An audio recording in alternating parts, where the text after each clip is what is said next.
So in today's clip, I'm going to teach Toby the difference between standing quietly and asking him to turn or move away from my body. I'm going to use two different stances here with him today. In the first one, when I'm asking him just to stand nice and quietly, I'm going to stand up nice and straight. My shoulders are square, and my gaze is straight ahead. I'm going to move the whip around until he stands quietly, and then I'm going to stop. As he gets better and better with this, I'm going to move the whip around for longer periods of time and ask him to stand quieter for longer periods of time.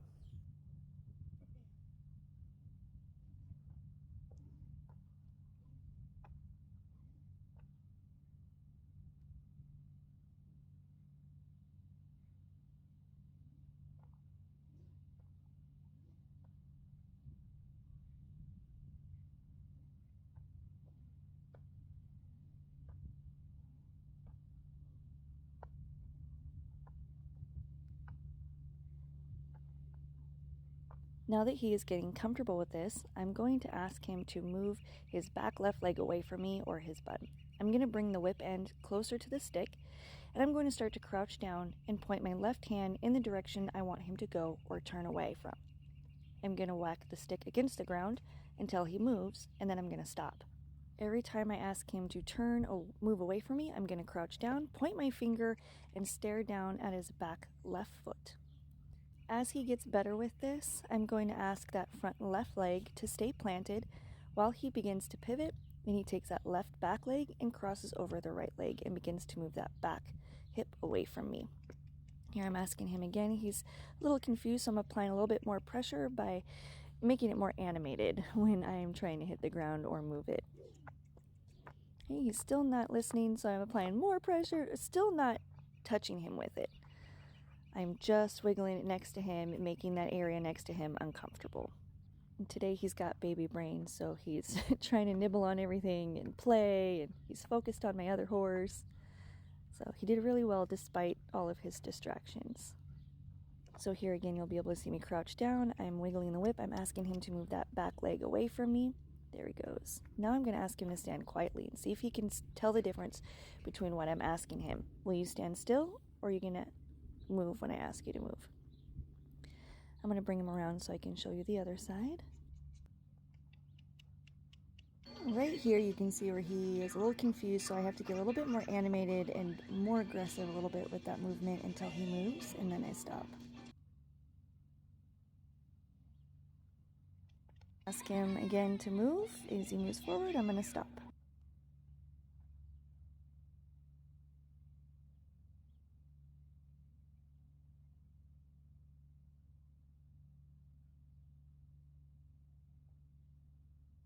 Switch it again and see if he can retain the information, asking him to stand quietly.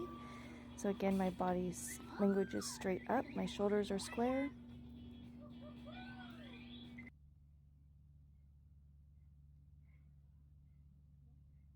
So in this next little bit, it's just going to be touching him with the end of the stick and with the stick rope, because in the next part of this, we're going to actually start moving it around and slapping it up against him to get him desensitized to it. When he stops, then I'll stop.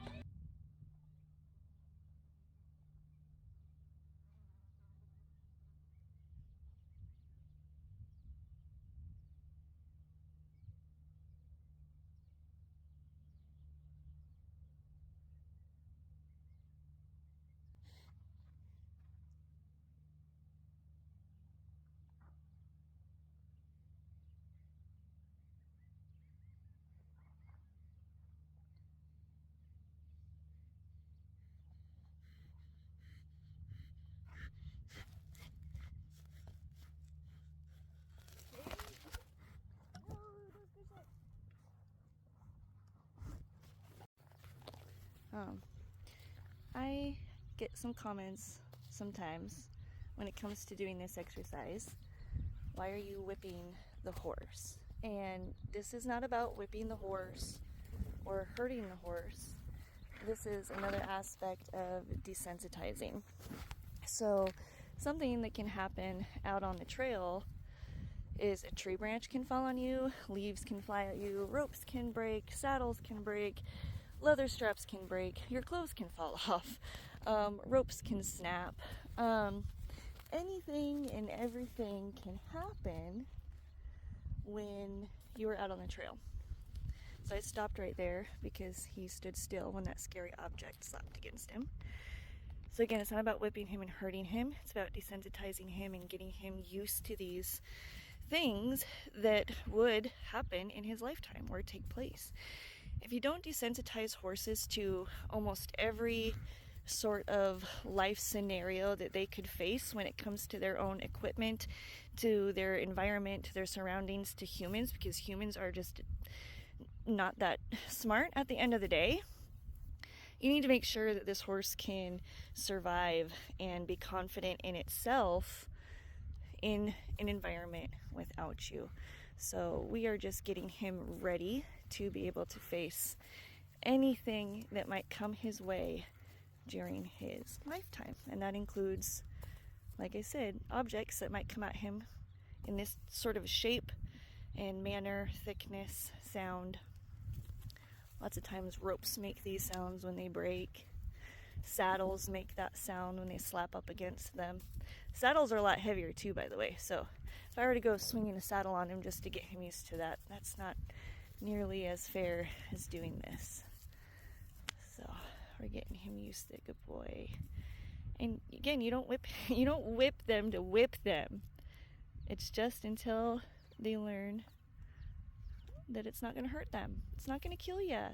It's not going to hurt, I promise, buddy. It won't kill you. It's not going to come out and bite you. But you do need to be able to withstand this just in case you come across this in your life. Right? I love you, and I want to set you up for success so you are not stuck being with somebody that's going to get mad if you spook. I guess something hit you funny.